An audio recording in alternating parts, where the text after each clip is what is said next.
It's been said that we live in a post-truth world, when in fact we live in a half-truth world. For if our ideas have become divorced from reality, it's because, first of all, they've been divorced from one another. They've lost touch with their partners. They've become isolated from their creative opposites. The left from the right, masculine from feminine, facts from values, and science from religion. And the more isolated these ideas have become, the more they've lost their way, becoming dangerous and destructive. In the words of the poet W.B. Yeats, things fall apart, the centre cannot hold, mere anarchy is loosed upon the world.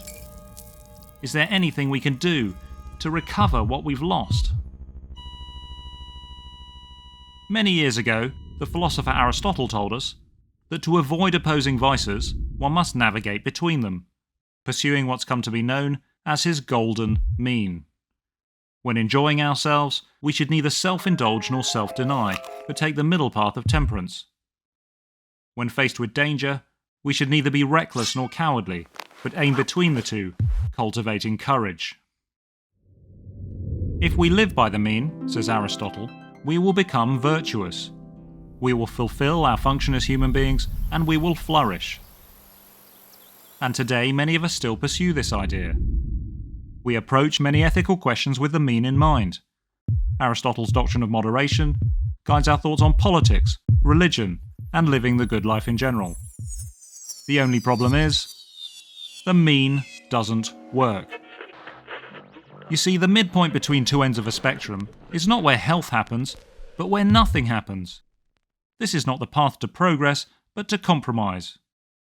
What we need to do is not to avoid opposing ideas and values, but whilst respecting their differences, to embrace both, to turn from the golden mean and reach instead for the golden extremes. Think of a bridge, a suspension bridge. Concrete and steel in constant opposition. One pushes outwards, whilst the other pulls inwards. But because they're held in relationship, this push and pull is highly productive.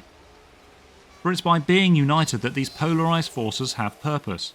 Without their ongoing opposition, there would be no bridge. Now, of course, it's not just in architecture that we find this polarity. Think of creativity, where there's opposition between freedom and constraint. Or leadership, between challenge and support. Or love, between security and novelty. Or between each of the previously mentioned polar opposites. In fact, throughout both nature and culture, this is how relationships work. Not through compromise, but through maintaining creative tension. And in each and every case, the greater the opposition a relationship can bear, the greater it will be. Polarity, writes D.H. Lawrence, is the primary law of all the universe. So what will happen if we embrace the golden extremes? Firstly, we'll discover that we have a powerful tool for navigating many of our problems, be they psychological, social, political, or spiritual. For when brought back into relationship with one another, opposites that had stagnated become virtuous once more. Secondly, we will find, and this is where things get really interesting, that the golden extremes provide us with almost endless opportunities to create new forms of good in our world. They can be applied to almost any situation or circumstance, and wherever they're applied, they make things better, more meaningful, valuable, and productive. They're found in every successful business, every inspiring work of art, every memorable holiday, and every well-crafted joke. In stories, they create drama. In music, harmony. In relationships, chemistry. Wherever there is quality, there is also polarity. So as we try to live good lives in an increasingly divided and uncertain world, what we need is not less polarization or less extremism.